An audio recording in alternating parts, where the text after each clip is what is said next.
can't summarize any more than diabetes. I'm on dialysis. I go 3 days a week for 3.5 hours, 3 times a week. Read my comic books and play music.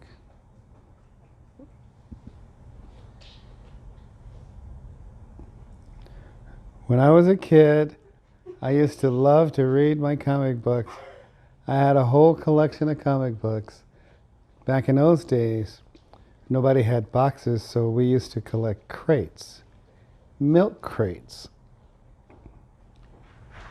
So I had a few crates full of comic books. And I had a shortwave radio that one of my uncles gave me. It was an old one. It's all beat up. But I could pull music from all over the world with that shortwave radio.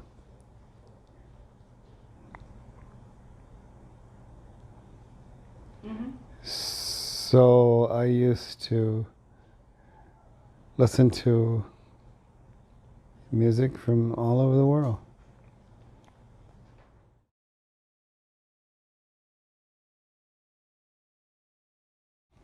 Fighting. What would they fight about? Everything. What, money, bills? Everything. They didn't like each other.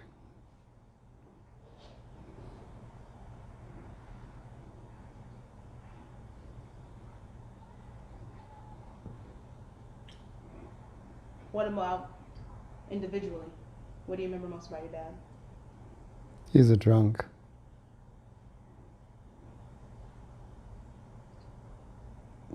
He was a mean drunk.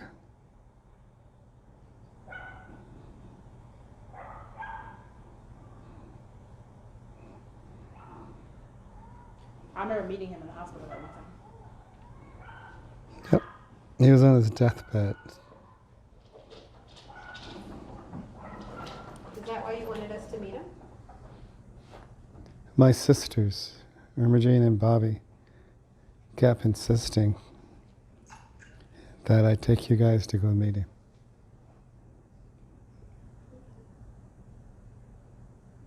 Why do you have a long pinky nail? I What? remember he had a long pinky nail. It was weird. Who? Your dad. In the hospital. Shit, I don't know that. Look, I didn't like the man. I did not like the man. I found it very difficult to like somebody who tried to kill you.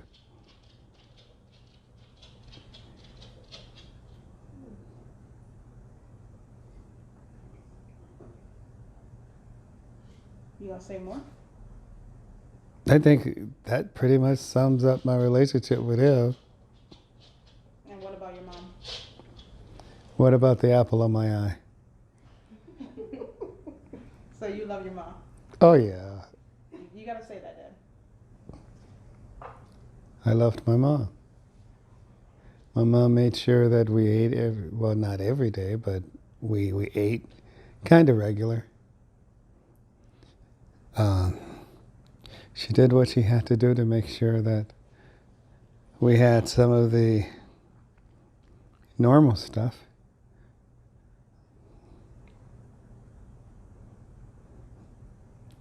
She raised 9 kids by herself.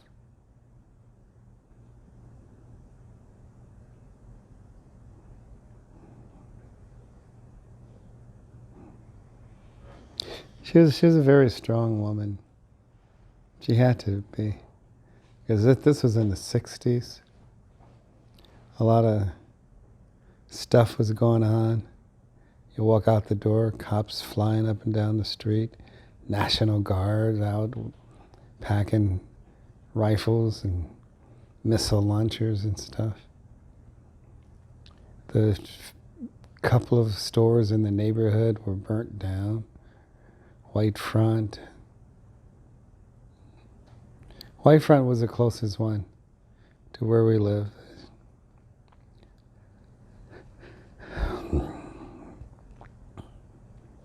So, talk about being on lockdown. I was about 10. I wasn't allowed to go outside.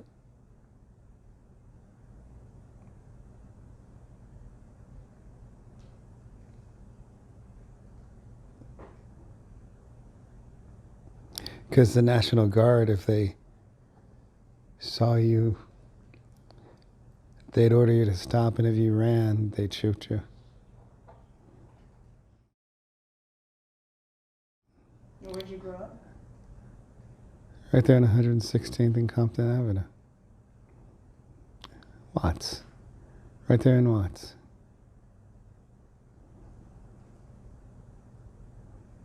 Have you ever gone back to visit that home, or just to see it? That home doesn't exist anymore. The 105 freeway, they tore up that strip of homes on that block, and they built the 105 freeway.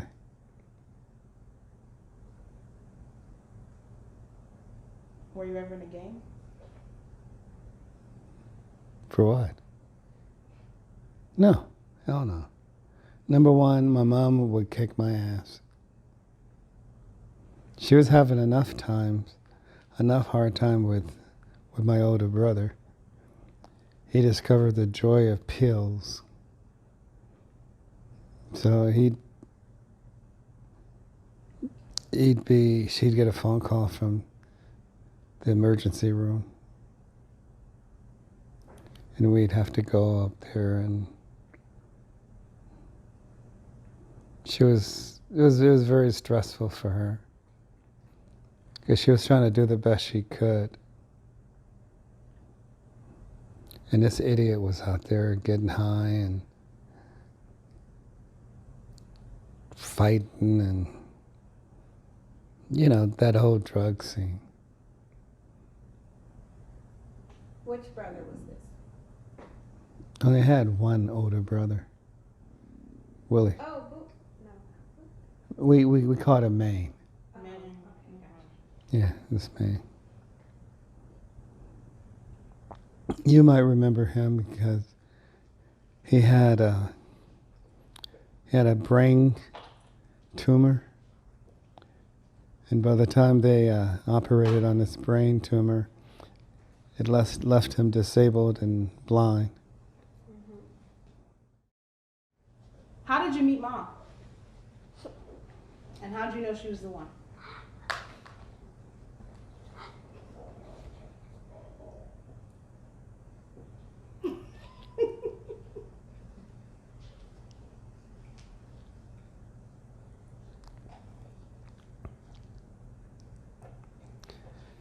Miss Plashinska,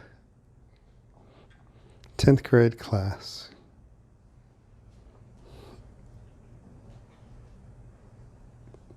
She had this dude give me her name and number.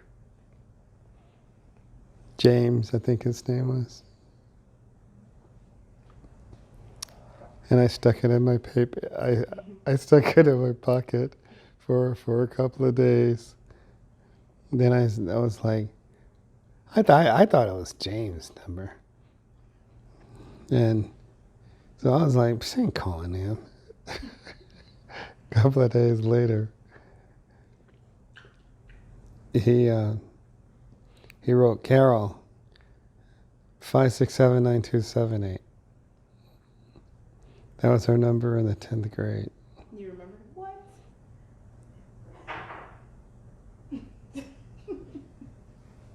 It's true. That's true. 5679278. PL if you want to get technical with it. PL 79278. So then he said, you better call her. So I called her. And then a couple of days later after class, I walked her to her next class. And then found out her locker was in the same row as mine. So at the end of school, I offered to walk her home. And she said, sure. So I walked her home. The rest is history. That's adorable. So you met Mom in 10th grade. Yep. What is that? I didn't know she was a nut job. You know, because I'm 10th grade, I'm in high school, I'm looking at all the little hotties. But she was going around telling everybody not to talk to me because I was her boyfriend. And nobody would talk to me.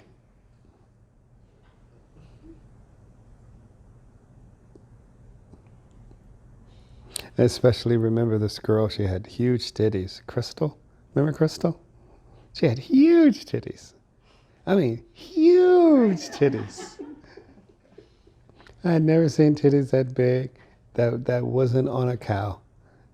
Oh, her titties were huge.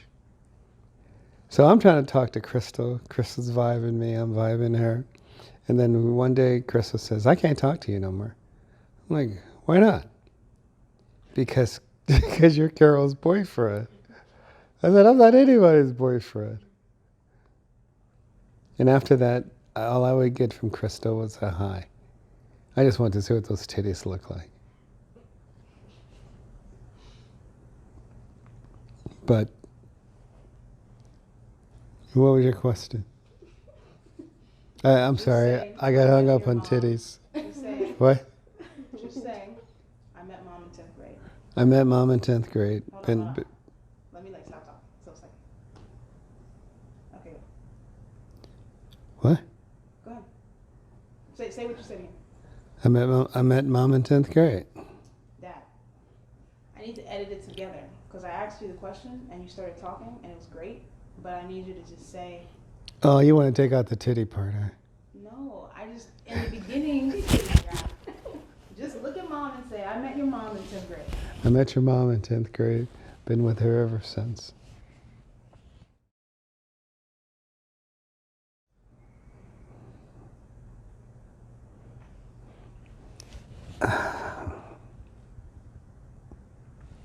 I think deciding not to be the type of man that my father was.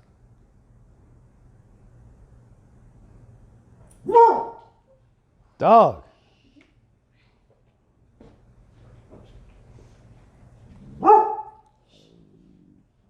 That's why.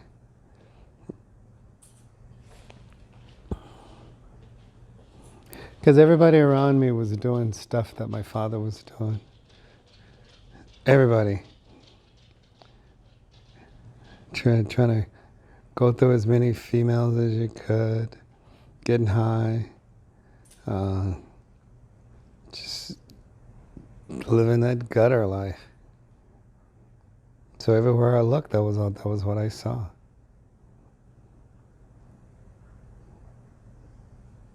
So my shelter from all that was hang out with your mom.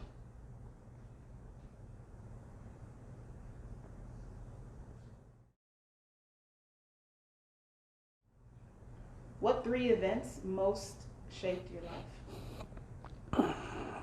And it doesn't have to be 3. I think the most important thing was my son being born.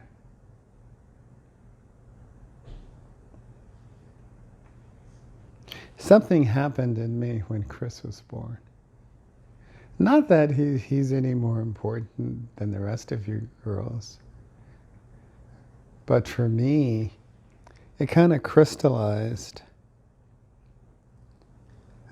responsibility.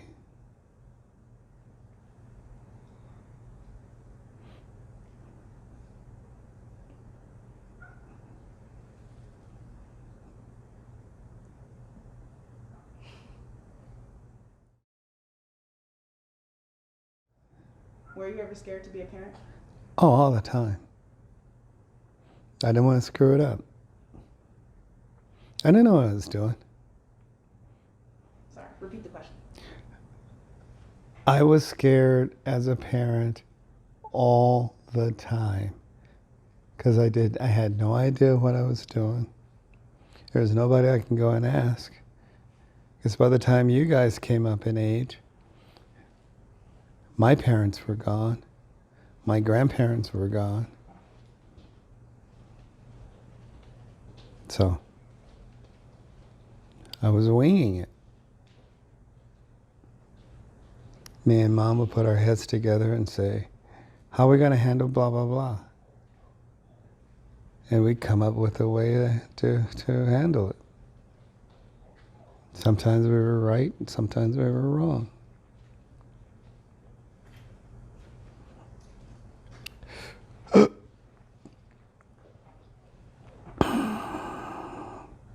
I think we were right most of the time.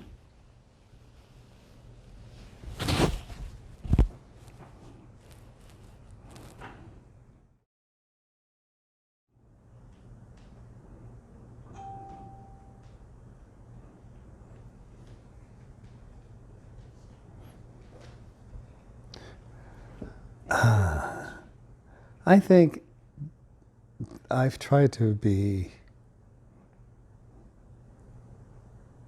a good man. I think I've tried to be a good man,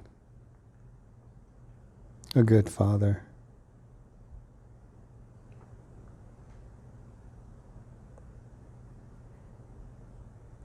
And a good husband.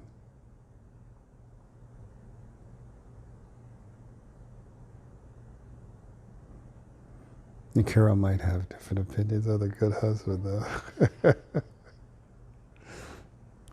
But, yeah. Next question. What have you learned about other people in life?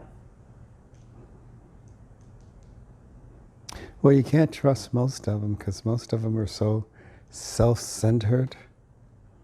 They don't mean to be. It's just that they are.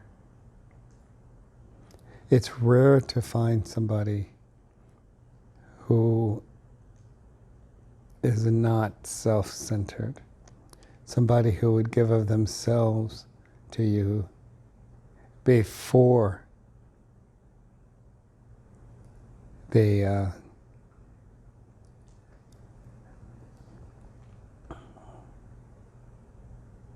just somebody who would somebody who when they say that they love you, you know it. Their actions, you know it. Otherwise, it's just, what's that word? Talking. They're just talking crap. Was that biblical passage? Faith without works is dead.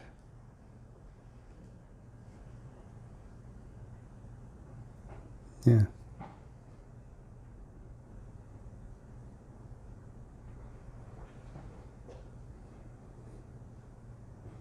So as you go through life, you learn. You learn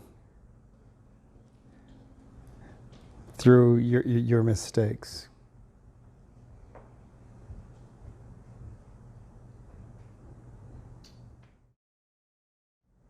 What do you think the world needs more of right now?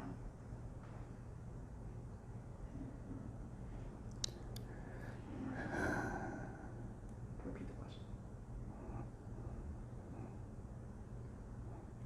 I don't know. I think the world needs more openness and caring. Not being so segregated out.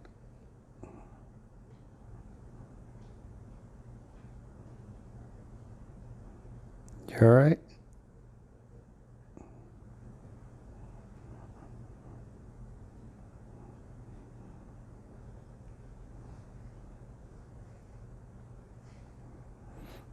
That's what I think. I just think the world needs to not, everybody's so closed in.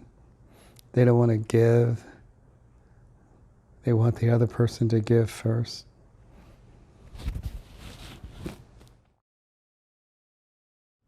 What were the 3 best decisions you ever made in life?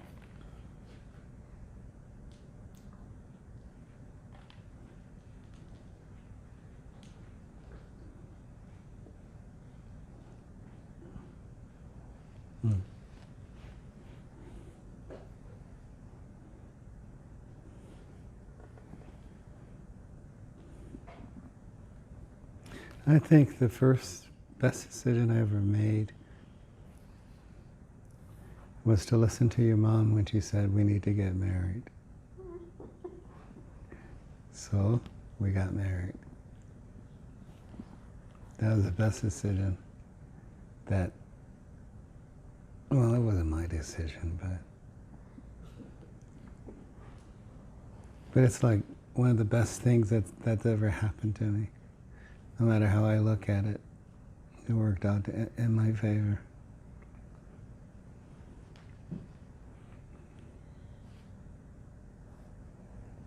So is that it? What was the most positive moment of your life? Watching my children being born.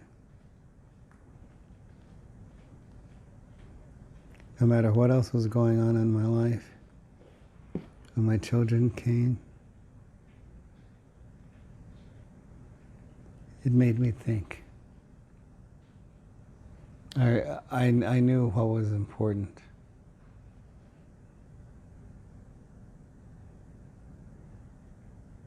And the stuff that I was into, all of a sudden didn't have any importance in my life whatsoever. Because I knew I had to take care of Carol and the kids.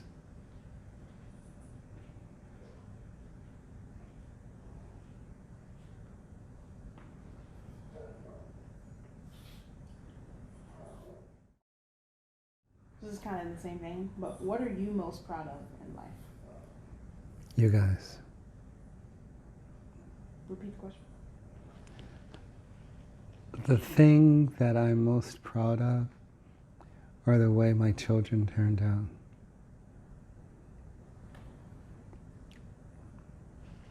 You know, like that little baby who does a little dance and she dips down and she comes up and she does a little dance and stuff. Oh, you guys were like that at one point. You know, you were so concerned about what you felt.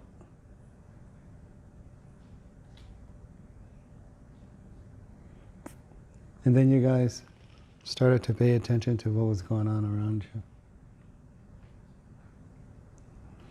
A lot of times you guys were fussing and fighting and arguing. But every last one of you guys had clear motivation. You were self-motivated. You guys made it extremely easy for me and Mom to take the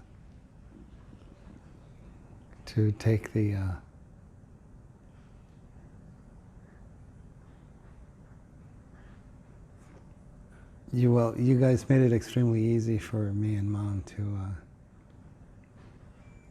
to say, yeah, we did this. When we know that the majority of it was you guys just being yourselves. Because you were so self-motivated. Sometimes a little hard-headed. But it always worked out.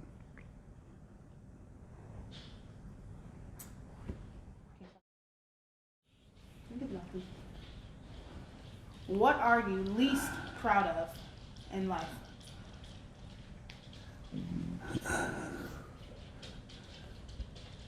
Least?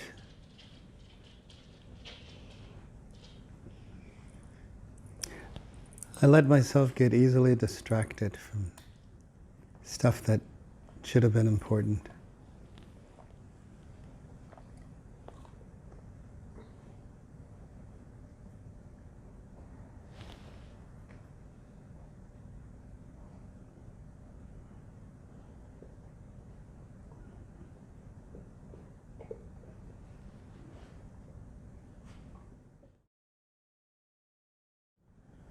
What message would you like to share with your family? My immediate family? Mhm.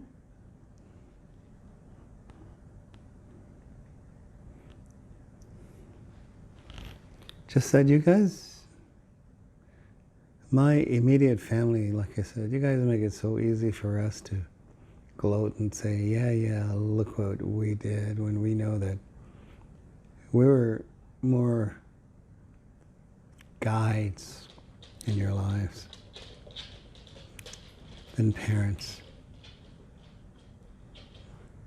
There really wasn't very much that we needed to do for you guys, except point you in the right direction. And y'all did everything else.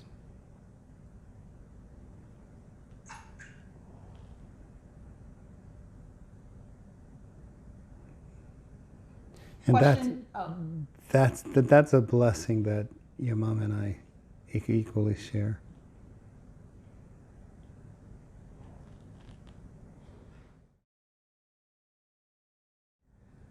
What do you wish you had asked your parents before they died? Why?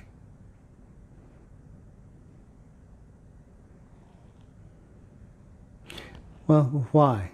My father, I would have asked him, why did you feel the need to go out there and create 20-some kids when you couldn't take care of the 9 that you created? And my mom, why would you have let this dude come back and get you pregnant all those times when you knew what he was doing out there?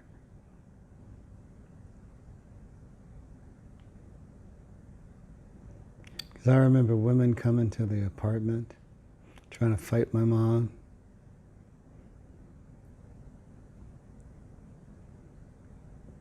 That was some embarrassing stuff. That was really embarrassing.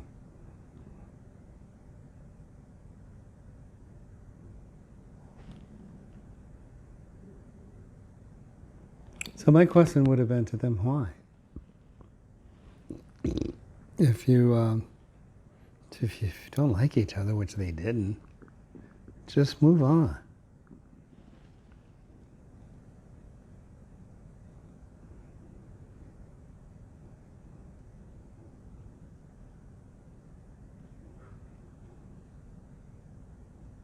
What else?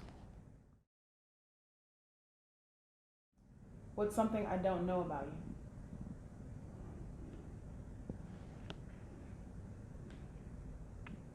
I don't know. I think I've been an open book.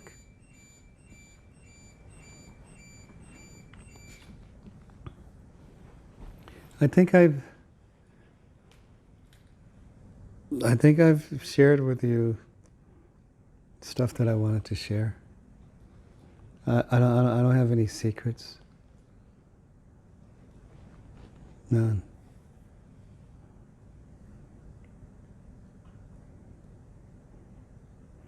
I've always been relatively open with you guys. Certain things I didn't tell you when you were younger because you would not have understood.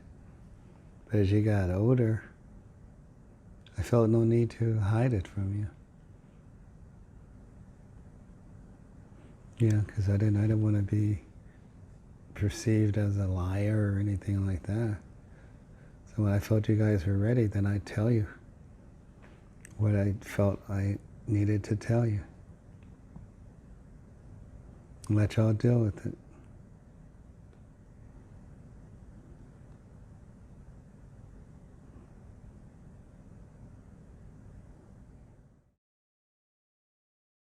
What are you most thankful for?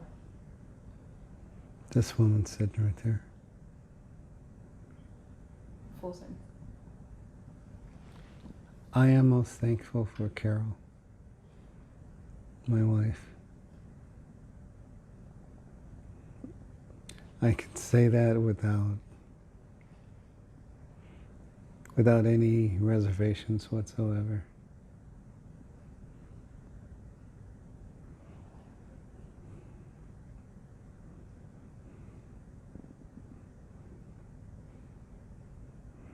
She showed me what commitment is.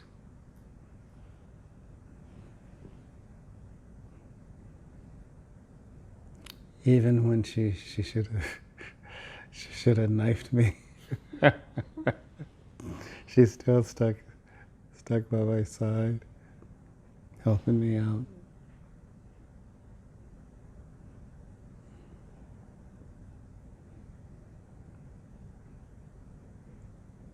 So I'd have to say that she's the best thing that ever happened to me.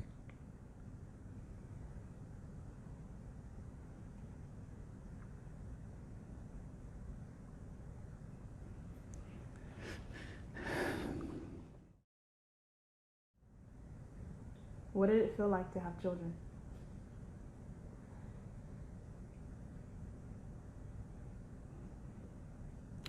Felt like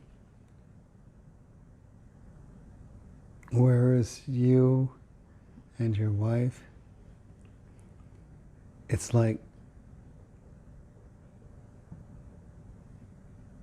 all of a sudden it's like the world opened up and it became the three of you. You'd look at your child, I could see part of her, I could see part of me, I could see family members in the child. Just felt like an extension of her, of Carol, and me. And each one was a little different. Each one looked a little different, acted. None of you guys acted alike, none of you. But there were certain core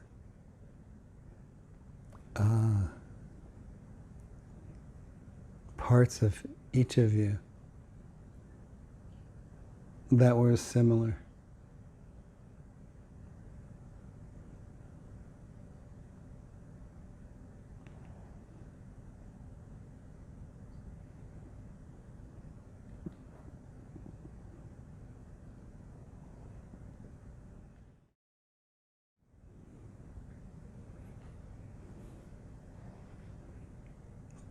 I really don't remember.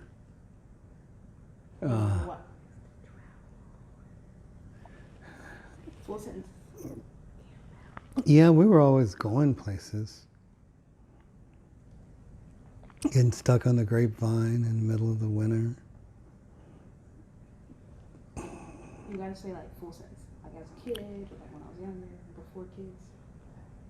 Before kids, it's difficult for me to remember because we were kids. Remember, Chris was born when we were 25. So we got married at 20. So for 5 years, all we did was just travel up and down the coast. That's all we did. Scrape up enough money, go to a concert, try to do those things that we thought were cool until we realized that it wasn't us. So we stopped trying to be cool because it really wasn't us. It wasn't.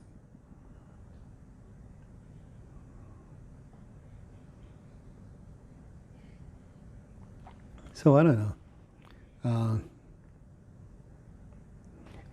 I guess me and your mom have always had old souls. Because I remember spending a lot of time with my grandparents.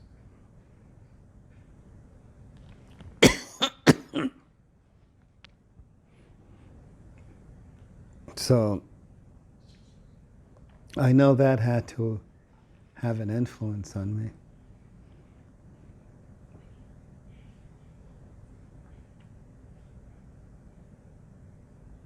I don't know. uh, at 25 years of age, you're still a kid yourself.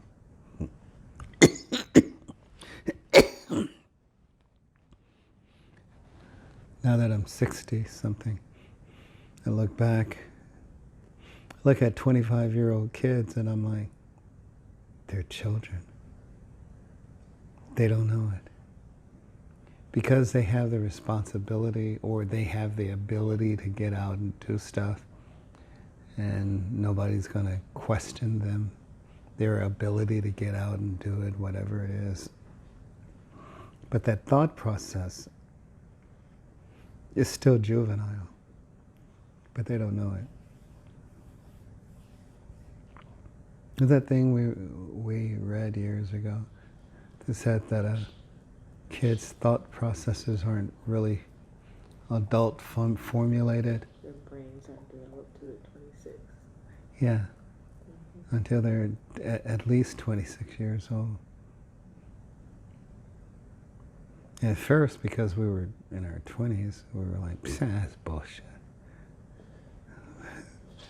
Then you hit your 30s and your 40s, and you look back and you realize, yeah, there was some truth in that. You know, because they're still kids, but they don't know it. They're kids who can smoke and drive and get on a plane, go places, and nobody really questioned their ability to do it.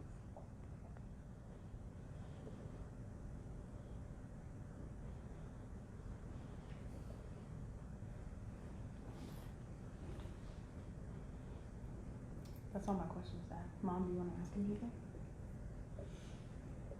Yeah, I do. Remember when she was asking me about events that changed your life? The first event of your family life that hit you the hardest was with Phyllis Peart when you were the manager. When you were a clinic manager. And we were really a young married family.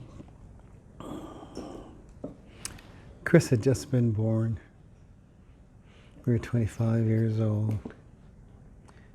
And for some reason, this nurse at this clinic, well, first let me back up. I was a clinic manager. And I got a lot of resentment because I was so young. And one of the RNs at the clinic hated my guts and tried to get me fired, which eventually she did.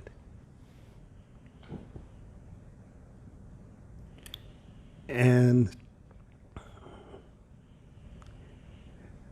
that set me back mentally. It really messed me up mentally, because I was trying really hard to be successful, because I had a wife and a child. We had bought a house. So I was trying to keep it all together. But after Phyllis got me fired, and all of a sudden I found myself young, black, without a job. That set me back for about 3-4 years.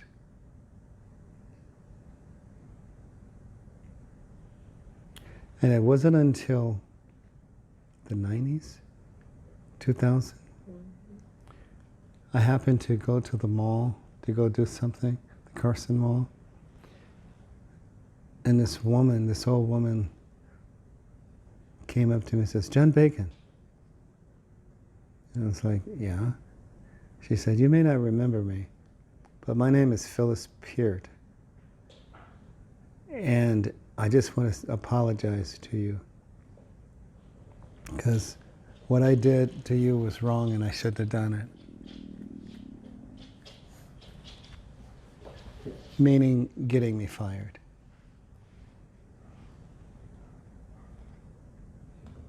She was asking for forgiveness.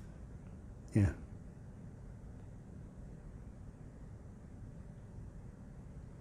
she had already, you felt, had ruined your life. Yeah. I used to tell myself, if I ever see this woman, I'm going to stick a knife through her throat. I did. I wanted to fuck her up. I did. Oh my God. I tried in my heart to forgive her, but I was a good manager. I was fair to everybody. I brought the business from zero money to making a few $1,000s a month, where they didn't have to go into their budget to pay salaries.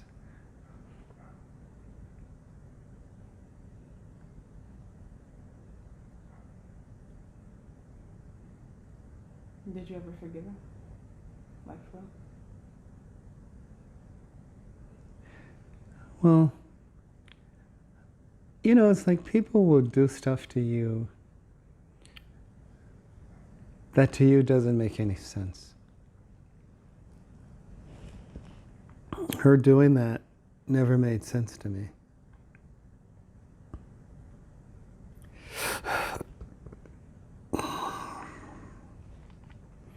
So it took, did I ever forgive her? No. I don't think so. I don't think I ever forgave her. But I do know that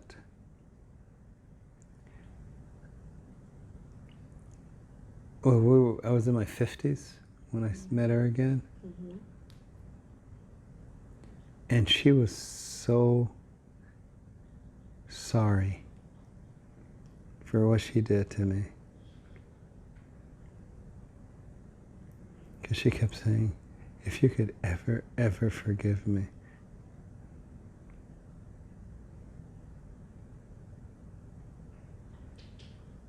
But I didn't want to have nothing to do with her.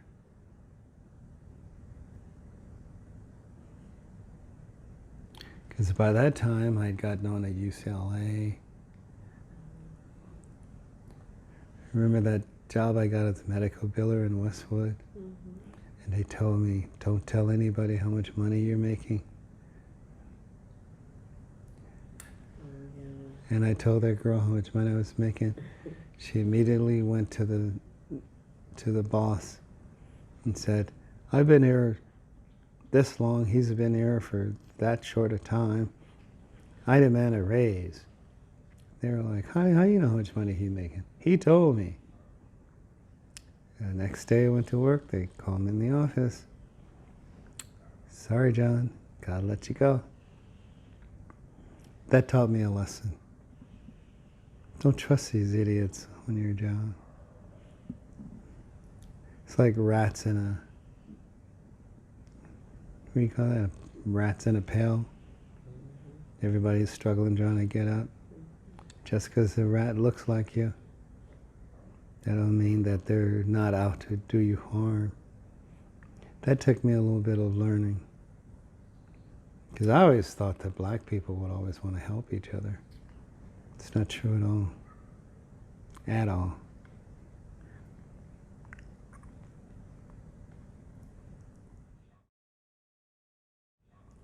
You know, when they asked you about 2 important events in your life that changed your life, one of them was the Black Panthers influenced you.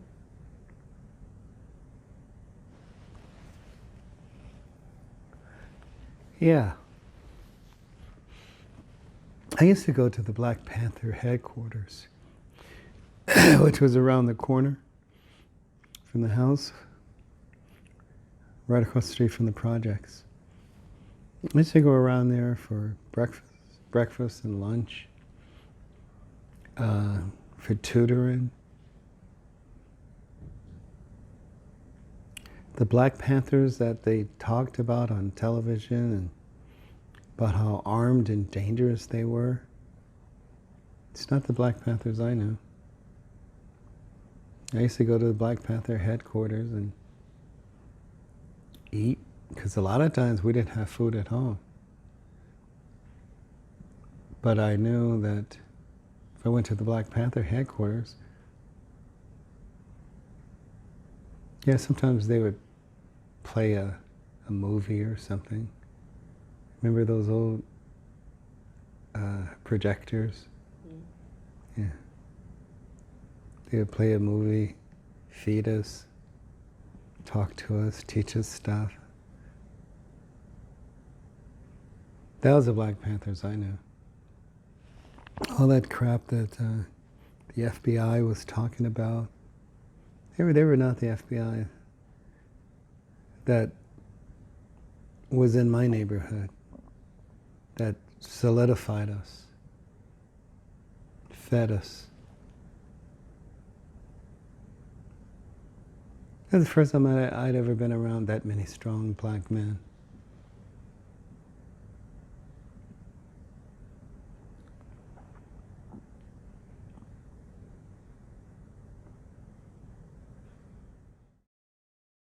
Tell them about how the 1965 Watts Riots started.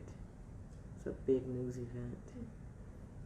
Here we are, 2020, Black Lives Matter. You were there in 1965 as a little kid. Yeah, I was shooting marbles. Yeah, 10 years old, that's what you do.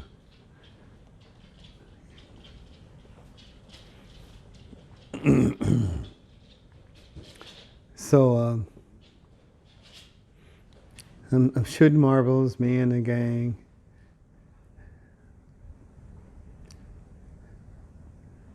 This motorcycle cop pulls his car over.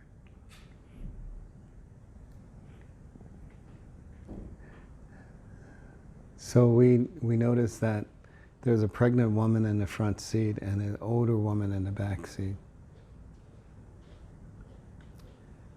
And the motorcycle cop was just being mean. He was so belligerent and mean to them. Back in them days, there were no medical facilities in the black neighborhood. You had to leave the neighborhood to go get medical care.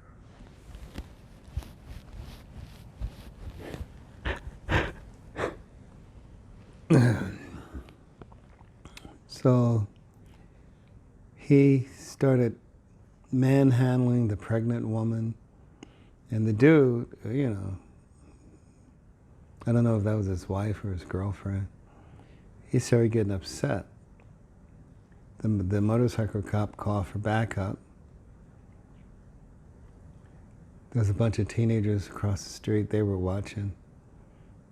Then the motorcycle cop started manhandling the girl's mother. I found out later it was her mother that was going with him to go have the baby. More motorcycle cops came. Before you know it, bottles started flying, bricks started flying. Before you know it, they started shooting.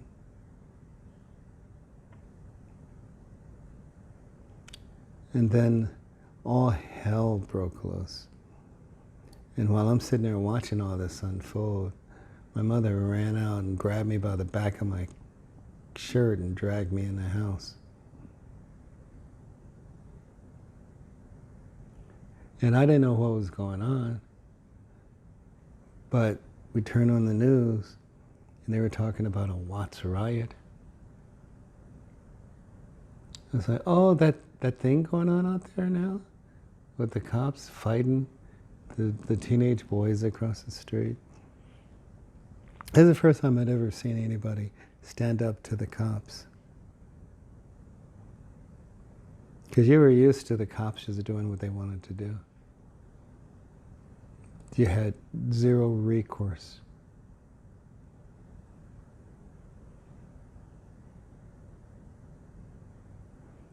And I remember Maine, my older brother left. He came back with a bunch of crap. It was just crap. 2 or 3 toaster ovens. And Because they were looting and burning down everything. There was only one store in the neighborhood, and that was Whitefront. Yeah, biggest store. Whitefront was a precursor to Kmart.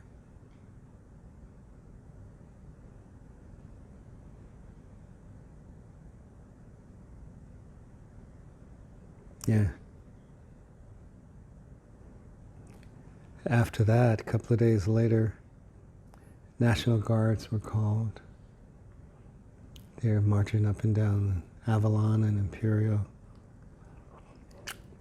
Tanks. They actually had tanks driving up and down this street. Soldiers, armed soldiers. White people driving through the neighborhood would get stopped, pulled out of their car and beaten half to death.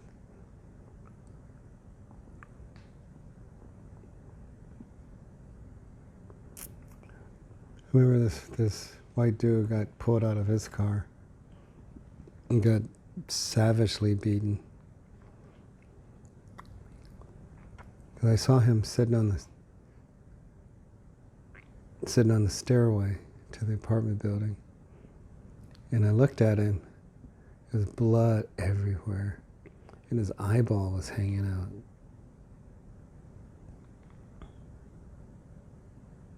I'd never seen anything like that.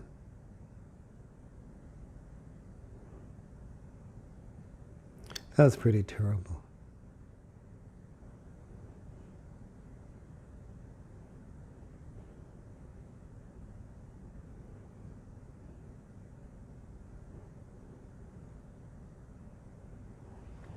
We done? No, one more question. You want to tell them about the trains, with all the heavily armed trains with the guns and firepower in the black community? Sure. That was the Clinton administration in the 80s?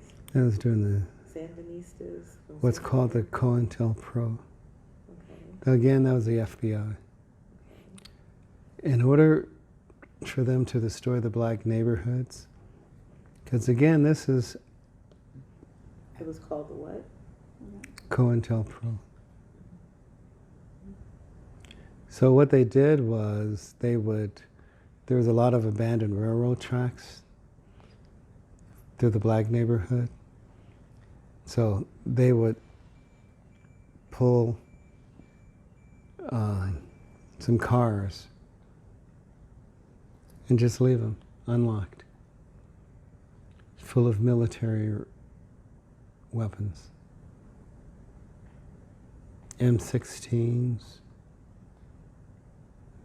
machine guns, because they knew that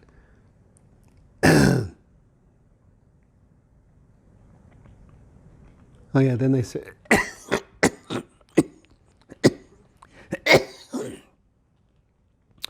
so they flooded the black neighborhood with weapons and drugs.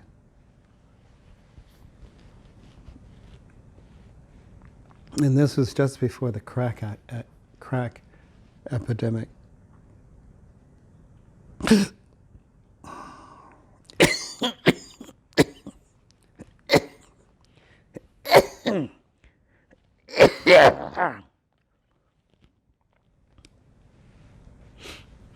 They did that a few times.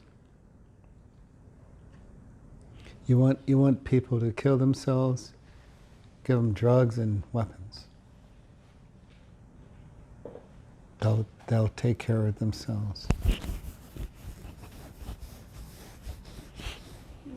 Thank you.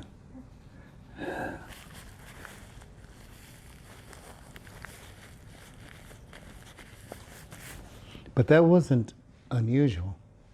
That was commonplace in the black community.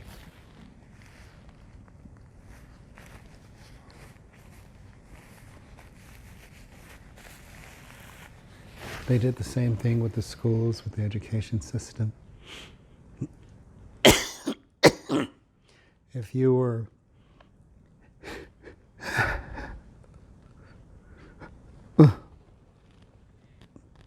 you were a decent student, they would pull you out of class, try to get you to sign up to go to, what they call it? Busing. Busing. They were trying to bus you in high school. Yeah. They would want to send all the best black kids to white schools in San Fernando Valley.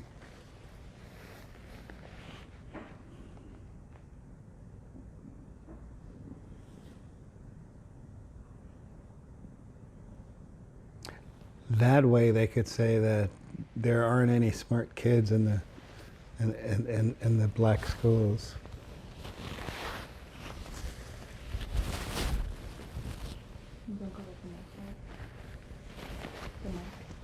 Oh, cold.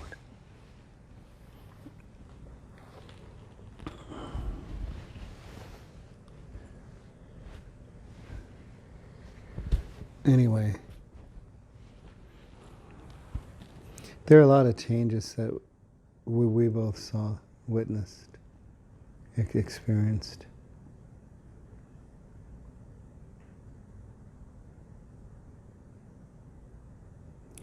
I remember when we were in grade school and junior high school, it was all black. There may have been maybe one or two Hispanics in the schools. But for the most part, it was all black.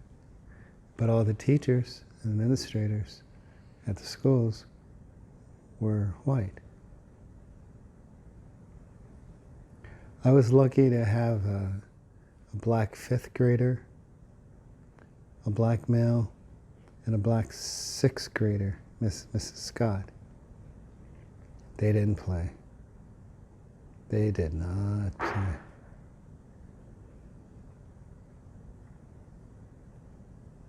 But the white teachers would come up there with their mini skirts. This is back in the mini skirt days. They'd come up there with their mini skirts, sit in the front of the class, cross their legs. You see their panties.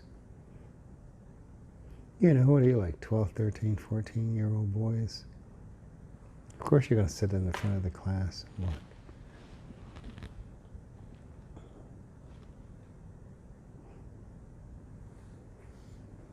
That was a trip.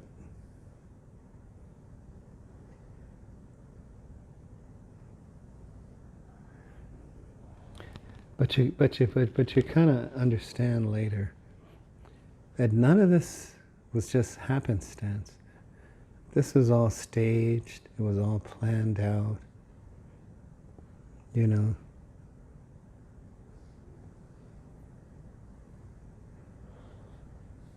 Yeah.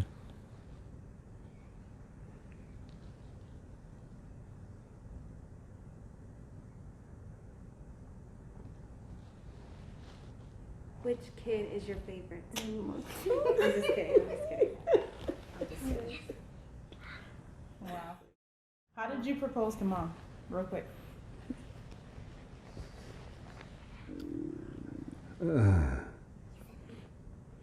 I just remember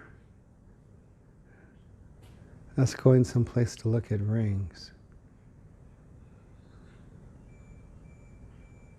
And then she just started talking about wedding plans.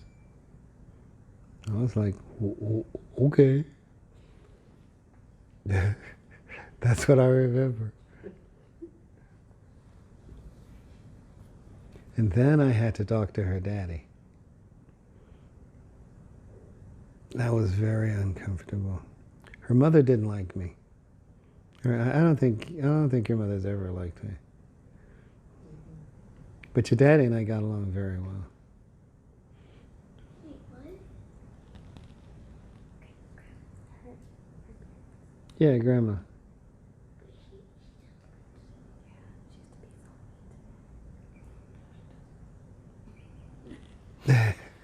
Connie finds it. Yes. You didn't know that? Yeah, Kai. Anyway, so I remember I had to talk to her daddy. Yeah, he had this corncob pipe. And I told him, you know, Carol and I are talking about getting married, and He says, Mary, y'all in but 18 years old. No, actually we're 19. That was an interesting conversation. He never said no. He never said no.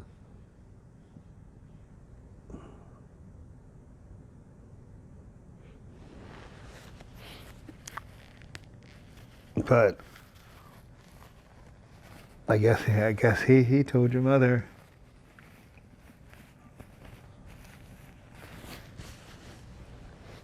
Because I don't remember her saying anything about it. Until it was determined that what do you call that thing? After the wedding, you go to the Reception. Yeah, the reception is going to be at your mom's house.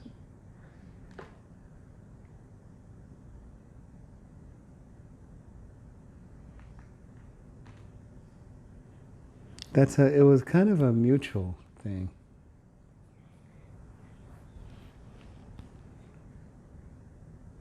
I mean, it's not the classic, let me drop to my knees and ask this woman to marry me. It wasn't that at all. It was a mutual thing where we knew that we had enough shared life experiences.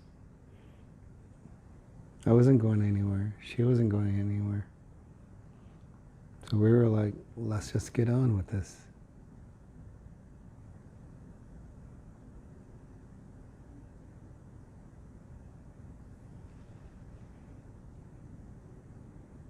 Sometimes you just know.